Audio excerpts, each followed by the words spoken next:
আসলে ইরান এবং ইসরায়েল যুদ্ধের খবরের কারণে আমি দেশের নিউজগুলো আপাতত করার সময় পাচ্ছি না, কারণ আমার কাছে মনে হচ্ছে যে এই নিউজগুলো একটু করি। তো এর ফাঁকে বাংলাদেশে বেশ কিছু ঘটনা ঘটে গেছে।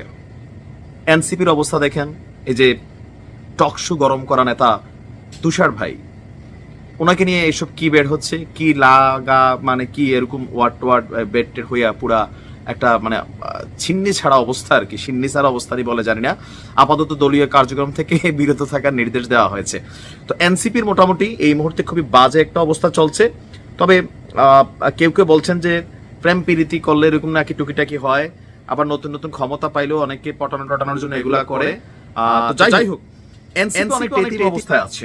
ডক্টর মোহাম্মদ ইউনূসের বিএনপির সাথে বা তারেক রহমানের সাথে লন্ডনের বৈঠকের পর অনেকটা পরিবর্তিত অবস্থায় এনসিপির সাথে একটা দূরত্ব ফিল হচ্ছে অনেকে মনে করছে। তবে ডক্টর ইউনূস থাইমা নাই, উনি এইসব চিন্তা যেই সময়টা আছে, যেই সময়ের মধ্যে বাংলাদেশকে আরো কিছু দিতে চায়, আর ডক্টর ইউনূস সরকারের এই যে অর্জন আমি খুবই ধন্যবাদ দেই, খুবই হাজার লক্ষ বাংলাদেশী, হাজার আজকের দিনে লক্ষ বাংলাদেশী, আগামী দিনগুলোতে, আজকের দিনে না আপনার আগামী দিনগুলোতে তিনি বেশ কিছু কাজ করেছেন, তার সুবিধাকে কাজে লাগিয়ে বেশ কিছু কাজ করেছেন, তার অবস্থানকে কাজে লাগিয়ে যে ভিসা কার্যক্রম চালু করেছে। আপনারা জানেন যে ভিসা কার্যক্রম চালু করেছে একটা বা একটা পজিটিভ সিদ্ধান্ত হয়েছে অস্ট্রেলিয়ার পক্ষ থেকে। ডক্টর ইউনূসের পজিটিভ রিকমেন্ডেশন বা তিনি অস্ট্রেলিয়ার যতটুকু ভূমিকা রেখেছেন, ঢাকা থেকে বা তিনি ফের ভিসা কার্যক্রম চালু শুরু করেছে ঢাকা থেকে। একই সঙ্গে ফের নির্বাচন কমিশনের সক্ষমতা বাড়াতে বাংলাদেশকে 2 মিলিয়ন ডলার অনুদান দেবেন, ক্ষমতা বাড়াতে বাংলাদেশকে 2 মিলিয়ন। আচ্ছা, রাষ্ট্রীয় অতিথি ভবন যমুনায় প্রধান উপদেষ্টা ডক্টর মোহাম্মদ ইউনূসের সাথে সাক্ষাৎ করে ঢাকায় রাষ্ট্রীয় অতিথি ভবন যমুনায় নিযুক্ত অস্ট্রেলিয়ার যে নবনিযুক্ত হাই কমিশনার করে ঢাকায় সুশান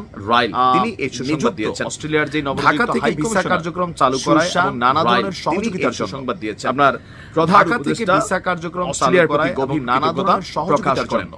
আপনার হাই কমিশনার রাইল বলেন ভিসা আবেদন এখন অনলাইনের মাধ্যমে করা যাবে। অস্ট্রেলিয়ায় বর্তমানে 65,000-এর বেশি বাংলাদেশি বসবাস করছেন এবং 14,000-এর মাধ্যমে করা যাবে পড়াশোনা করছে। অস্ট্রেলিয়ায় বর্তমানে 65,000 এখানে বলা হয়েছে যে বসবাস করছেন এবং এখানে ব্যবসা বাণিজ্য, পাক্ষিক শিক্ষার্থী অনেক কিছু আমাদের মধ্যে আছে। তো সম্ভবত কবে এখানে বলা হয়েছে যে যে প্রসেসিং এখানে ব্যবসা বাণিজ্য আমি জানি না, তবে এতদূর জানি গেল বেশ কয়েক বছর তো অস্ট্রেলিয়ার ভিসা কার্যক্রম বাংলাদেশে বন্ধ ছিল। তো মানুষকে অস্ট্রেলিয়া যাওয়ার জন্য আমি জানি না, তবে এতদূর জানি গেল বেশ কয়েক বছর ভিসা কার্যক্রম চালায় অথবা বাংলাদেশকে বন্ধ ছিল, নেপাল সহ বিভিন্ন জায়গায় অস্ট্রেলিয়া যাওয়ার জন্য ভারতের এখন এই মুহূর্তে সারা বাংলাদেশ থেকে প্রতিনিয়ত স্টুডেন্ট ভিসাতে পৃথিবীর উন্নত দেশগুলোতে অনেক মেধাবী স্টুডেন্টরা কিন্তু সেইখানে যাচ্ছে, সেটেল হচ্ছে, কাজ কারবার করছে। সো আমরা চাই বাংলাদেশে যেই এম্বাসিগুলোর জন্য আমাদেরকে অন্য দেশে যেতে হয় বা ভারতের দ্বারস্থ হতে হয়, বিশেষ করে বা নেপালেও যাইতে হয়, কথার কথা দরকার নাই। বাংলাদেশে প্রত্যেকটা রাষ্ট্রের যেগুলো বাংলাদেশের জন্য বন্ধুসুলভ রাষ্ট্র অথবা গুটিবাজ রাষ্ট্র না, তাদের এম্বাসিগুলা বা ভিসা সেন্টারগুলা যেন বাংলাদেশে চালু করা হয়। আর আমি বিশ্বাস করি ডক্টর মোহাম্মদ ইউনূস ওনার যে কানেক্টিভিটি আছে এটা দিয়ে তিনি এই কাজটা অন্তত যদি করে দিয়ে যান, তো পরবর্তী সময় ওনার নাম মেনশন করতে হবে না। যখন একজন মানুষ একটা ভিসার জন্য ভারতে যাইতে হচ্ছে, কলকাতায় থাকতে হচ্ছে অথবা দিল্লিতে থাকতে হচ্ছে, টাকা পয়সা খরচ হচ্ছে, হয়রানি আছে, বিভিন্ন ধরনের ঝামেলা আছে, আবার ভারতও বৈশা বৈশা মোটা একটা পয়সা কামাইতেছে। এই যে আমরা ভিসার জন্য ওইসব দেশে যাচ্ছি, থাকছি, খরচ করছি, যেমন ফ্রান্সের এম্বাসি, এগুলো কিন্তু বাংলাদেশে নাই। এগুলো বাংলাদেশে সবগুলাকে চালু করে দিলে আমার মনে হয় যে অদূর ভবিষ্যতে দেশের টাকা দেশেই রইল, মানুষেরও ভোগান্তি কমলো, আর ডক্টর মোহাম্মদ ইউনূস অটোমেটিক তিনি দোয়া পাবেন। ভালো থাকুন, আসসালামু আলাইকুম।